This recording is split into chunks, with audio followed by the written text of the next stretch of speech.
This is Valley View News. It makes me angry sometimes. The holidays may be a time for giving, but some grocery stores are taking more money from shoppers. They are very excited about the event. Some children get a special visit from Harley bikers. And an ice skating rink in Los Angeles opens its doors to skaters of all kinds. Hello and welcome to Valley View News. I'm Sarah Van Horn. And I'm Clemisha McDaniel. California's healthcare sector has been continuously cutting staff, reducing employee benefits, and slashing workers' hours.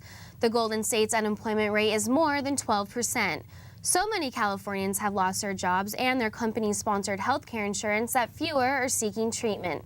Also, many are postponing surgeries. Officials say the recently passed federal healthcare reform will help reduce medical costs. Los Angeles firefighters rescued a man who drifted 4 miles down the LA River. A team in the fire department's Air 3 helicopter was able to pluck the man from the water near Vernon. Fire officials say the concrete channel was flowing with debris, logs, and trash. It was not determined whether the man jumped or fell into the river. California grocery stores have increased their price of food. Economists say high prices for crops like corn, wheat, and soybean are to blame. Valley View's Sharona Ayar joins us in the newsroom for more. Yes, Sarah. The U.S. Department of Agriculture has released a report showing that in October, grain and corn prices took huge leaps. Experts say the sudden rise in grain prices started when hot summer weather took its toll in crops worldwide. Consumers say they can see it when they shop. It makes me angry sometimes when the prices go out on God knows where. He's talking about food prices. You go one day and it's $1. And the next day it's $1.20, $1.25. So you just have to look at the bargains nowadays. That's the most important part. People have to start preparing to pay more money for groceries. From preferred products on the shelves to the produce section, a recent government report shows a boost in food prices at supermarkets. I eat less. I turn into a vegetarian. No, I buy what I have to buy. I mean, I've noticed the increase in prices, but it doesn't impact me quite as much as probably a large family or someone that does a lot of shopping in the store. Data from a U.S. Bureau of Labor Statistics report says fruits and vegetables are up 3%, milk 10%, and beef has jumped to a 13% increase. Economists say the reasons are because manufacturers' wholesale prices and bills paid to farmers for wheat and other agricultural commodities have gone up.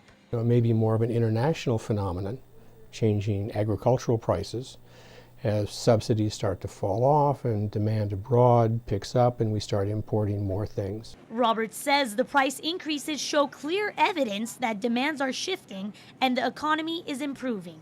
A recent announcement by General Mills Food Company says there is a single-digit net price increase on cereals representing just 1/4 of our cereal volume. This is the first time we've increased prices on these brands in 3.5 years.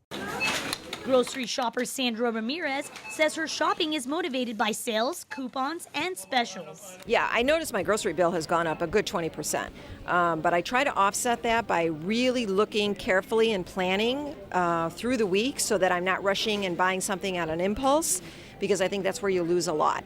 Some people use alternative ways to get their groceries. One can plant a few fruit trees, like we have fruit trees in our backyard, a whole line of fruit trees. But you can also have gardens, vegetable gardens and herb gardens. Even in your house, you can have some spaces where you can grow some of the products that you'd be eating. Over the past year, the Federal Consumer Price Index for food has gone up only 1.4%. Experts say food price inflation is expected to rise at least 3% in the year 2011.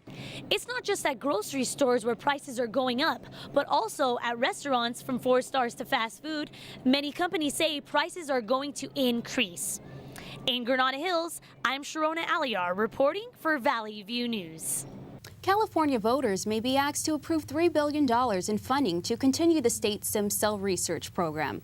The head of the California Institute for Regenerative Medicine says he plans to put the bond measure on the ballot in 2014. The state stem cell agency has faced criticism over its leaders' payroll and a lack of breakthroughs. Scientists say marketable therapies for ailments such as cancer and Alzheimer's could be decades away.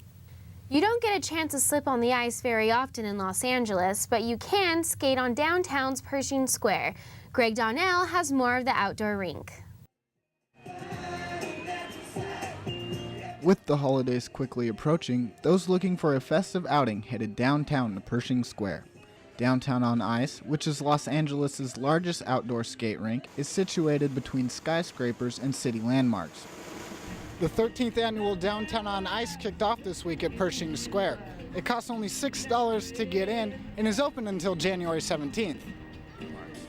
Along with affordable prices, Downtown on Ice gives families the chance to explore the city.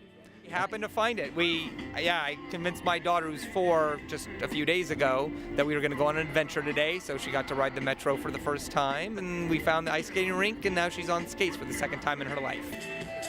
All skill levels are welcomed at this rink, even if the wall is the only way you can pull yourself along the ice. Whether you are a serious skater or just looking for a place to take a date, Downtown on Ice offers a little something for everyone.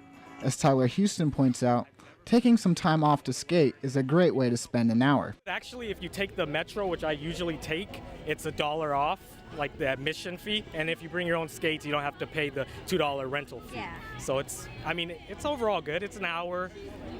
I probably will spend that on McDonald's and eat in like 5 minutes, so it's worth it. This year, Pershing Square will host a variety of free concerts and holiday programs. In downtown Los Angeles, this is Greg Donnell for Valley View News. The United Nations is worried about rumors that troops in Haiti may have caused cholera in the impoverished nation. Haitians strongly believe that UN peacekeepers from Nepal are responsible for the cholera outbreak. Haitian farmers say they've seen waste from a UN peacekeeping base flow into a major river. The base is home to 454 UN peacekeepers from Nepal. This past summer, Nepal had outbreaks of cholera, but the UN says none of the peacekeepers show symptoms of the disease. More than 1,000 Haitians have died in the outbreak. Hundreds of thousands more will likely fall ill in Haiti in the years to come. A jury has found a Salvadoran immigrant guilty of murdering Washington intern Sandra Levy in 2001.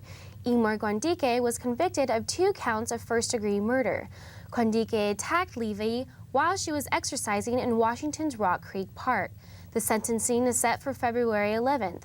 Guandique faces a minimum of 30 years and a maximum of life in prison.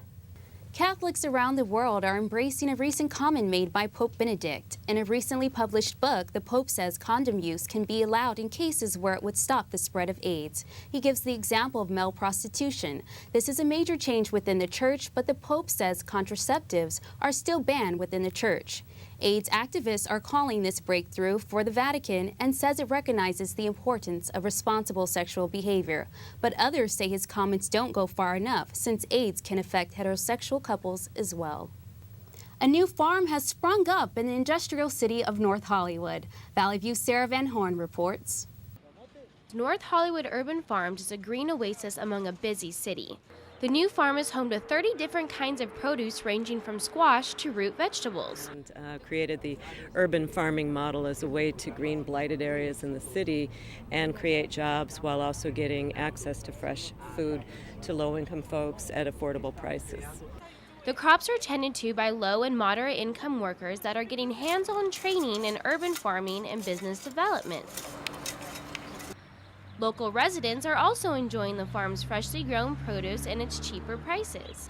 Thanks to a $200,000 federal grant, North Hollywood residents can now come to this farm and learn how to grow their own self-sustainable crops, much like these Brussels sprouts.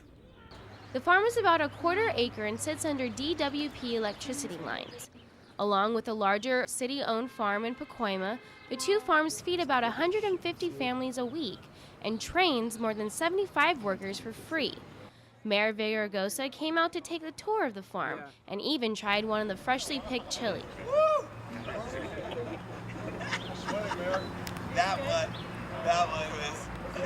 one is hot. The mayor encouraged city officials to find more land to expand the farming effort throughout Los Angeles. If on 2 plots of land, less than 2 acres, provide for 150 families, imagine what we could do if the city could now find more land, and we're going to be working with them to do that. In North Hollywood, Sarah Van Horn, Valley View News.